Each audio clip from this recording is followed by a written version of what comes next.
It's Christmas Eve today. Ayan, salo-salo ang buong pamilya. Hindi man bongga ang handa, pero sobra ang saya dahil magkakasamang lahat. Masayang ipagdiriwang ang araw ng Pasko. This is what the season is all about. Eating together and the love is the main dish. And gratitude is served in every plate. Ayan, inumpisahan namin ng gabi sa pika-pika na mga bread toast na pinahiran ng mga itlog ng isda. At meron ding smoked salmon. Ayan o. Ayan, meron tayong tobacco roe na kulay black ang kulay.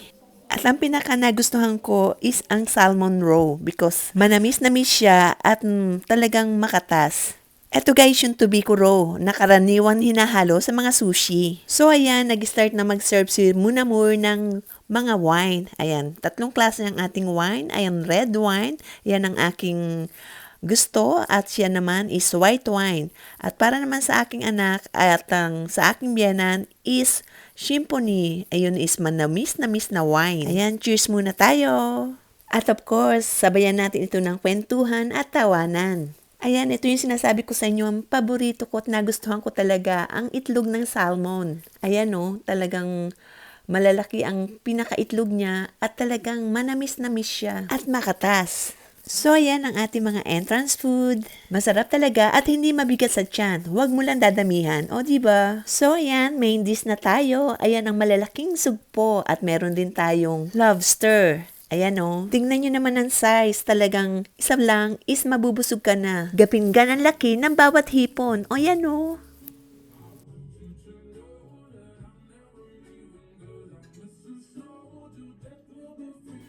Ayan, sa bandaron is makikita nyo ang aming munting sabsaban.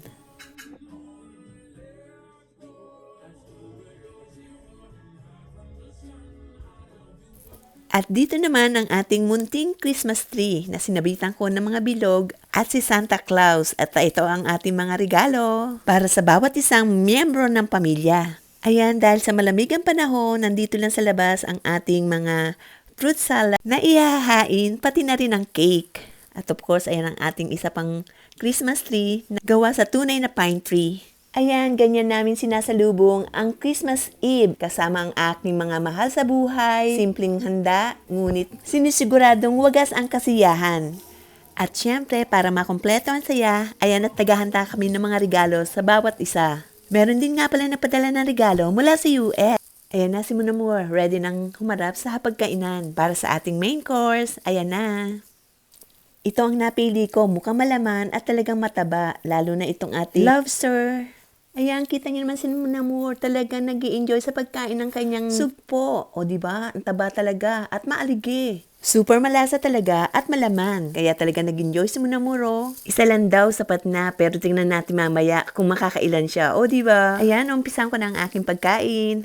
Ang ating hipon muna. Ayan o, ang laki talaga niya. At kitang-kita mong malaman talaga, kaya isa lang is okay na. Ayan, lagyan na natin ng mayonnaise na gawa ng aking biyanan. Ayan, ganyan kami kumain. Walang kanin. Ulam lang, sapat na. Kung maaari ay iniwasan namin ng mga tinapay. Pero dahil nga sa una naming kinain is yung pika-pika na may tinapay. So, ayan, pwede nang hindi kumain ng kanin o iba pa mga tinapay. Ayan, hiwain na natin ang ating sugpo. O yan o, diba? Ang laki talaga niya. Talagang kaya kang busugin kahit walang kanin.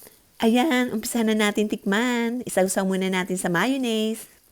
Wala. Ayan o. Ang sarap talaga. Manamis-namis ang lasa niya dahil talagang fresh na fresh siya. Ayan, isa pa lang ito, parang busog na ako. Ang sarap talagang kumain ng sugpo, lalo na't may kasamang saya. O, diba? Ayan, dahil sa laki, tingnan nyo naman kapag isinubo, talagang dapat mong ibukam ng mabuti ang iyong bibig. Ayan, kita nyo naman, talagang simot kahit na ang ulo. Dahil sa sobrang laman at taba niya. Dito naman tayo ngayon sa lobster. Ayan o. Ayan ang kanyang claw. Ayan o, malalaki rin ang kanyang sipit. Excited na akong tikman. Hala. Ayan na, tikman na natin. Mataba rin kaya, kagaya ng hipon? Ayan, tingnan natin. Wow, ang taba rin. At maaligi. Ayan o, di ba? Talagang orange na orange yung kanyang aligi. Mukhang ang sarap talaga. Ayan, umpisahan ko ng tikman. Umpisa muna natin dito sa kulay orange. Ayan o, talaga ang taba niya. Ayan o. Ang sarap talaga at manamis-namis. Super meaty talaga at ang taba. Ayan o. Okay, tara na. Magbukas muna tayo ng mga regalo. Wow. C'est des slips, hein, mon amour. Eh, des Philippines, ils vont super. Ah, génial. Alors, putain, bah là, tu jettes tous les autres, mon amour. Hein? Tu jettes, il y en a plein qui... Je crois que les... Il m'achète des choses que je vais pas savoir me servir. Attends, c'est un beau cadeau, hein? Mais je sais, tu me le dis, ça fait... Tu vas me le dire. 20 ans. Ayan, kanya-kanya ng bukasan ng mga regalo. Ayan yung sa aking anak. Ayan, meron rin siyang bracelet. At sa aking biyana naman, ayan ang regalo ng aking husband, isang wilos. C'est quoi ça?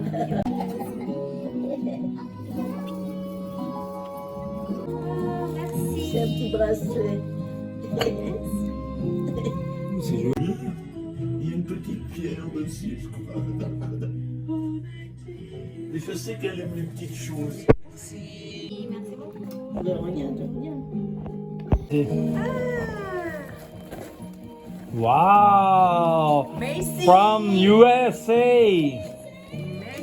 California, USA! Ayan ang regalo sa akin from USA. Regalo ng aking mga hipag at bayaw. Tamang-tama ngayon taglamig. At ito naman yung para kay Munamur. Ayan. Pareho kami na sinelas. Ayan, maraming salamat sa aming magandang regalo. At ito naman ang regalo ni Christoph sa kanyang nanay. Isang relos na nag-indicate ng pulse. At I think pwede rin itong pindutin kapag may emergency yung nangyari sa kanya. At ito naman ang regalo ng aking biyanan sa akin. Ano kaya ito? Wow! Wow, this is voile. Wow, blue! Merci. Il est très beau! Favorite. Mais alors j'avoue que je les ai achetés parce que c'était le Friday. On s'en fout, maman. Il est beau, le bleu, comme ça. Hein? Il est beau, j'ai trouvé que c'est ça. Ah non, ça lui va bien bleu. Oh, Ayan, at may sobri pa naglalaman ng cash. O, diba? Ça, c'est une carte d'anniversaire. Pareho kami ng anak ko. Meron kami mga pasobre. T'as des sous, non? Discret petit. Peut-être. So, ito naman ang regalo ng husband ko sa aking anak. Ayan, tingnan na natin. c'est ton cadeau. Wow, ano kaya ito? Eh, c'est la surprise pour Ting Ting. Regarde, elle sait pas ce que c'est. Yeah, moi aussi, je ne sais pas. C'est quoi? Qu'est-ce que c'est? C'est la première fois elle a Oui, elle sait ouvert. pas ce que c'est. Bravo! En fait, elle fait des lettres au Père Noël et ça marche. Hein, Kimberly, tu fais des lettres au Père Noël et ça marche. Pakita mo yung ano. Oula, classe! Oh. C'est enveloppé, hein? Putain, moi je peux manger pendant 3 semaines. Hein. J'ai des saucisses de partout. Tama ba? C'est un joli porte-monnaie. Bah de rien, tu rigoles. Ah bah si j'avais su que t'aimais les porte-monnaies, alors... Non, parce que je n'avais, c'est mes... At ito naman ang regalo sa akin ng aking anak. Ayan, buksan na natin. Ano kaya ito? Isang skincare. Ayan, at may kasama rin lipstick. Ayan, tingnan natin kung anong brand. Wow. YSL. Ayan, maraming salamat sa aking anak sa napakagandang regalo. Ang YSL lipstick at isang skincare na It ang tatak. At eto naman ang regalo ni Munamur sa akin dahil alam niyang mahilig akong mag-swimming. Ayan, Wow, ang maillot isang de bain. bathing suit na ang Esprit. Non, c'est pas un maillot de bain, c'est. Wow. Esprit. Mais il te va? J'espère que je me suis pas gouré de taille, hein. Merci.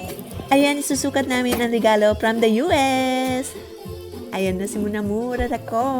Pasayaw-sayaw pa. O, diba? Thank you again.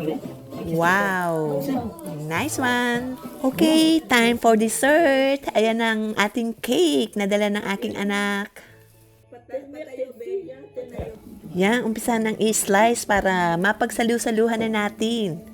Ayan ang pistachio with vanilla and chocolate.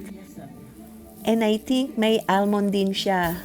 Hindi ko na itanong kung anong name ng cake na to. Pasensya na. Nagustuhan namin ang cake na ito dahil hindi matamis. And after, meron din tayong fresh fruit salad. O diba, saan ka pa? Ayan, talagang nag-enjoy kami ngayong Noche Buena or Medianoche ba? Ayan, bala na kayo. Bye! Hanggang sa susunod!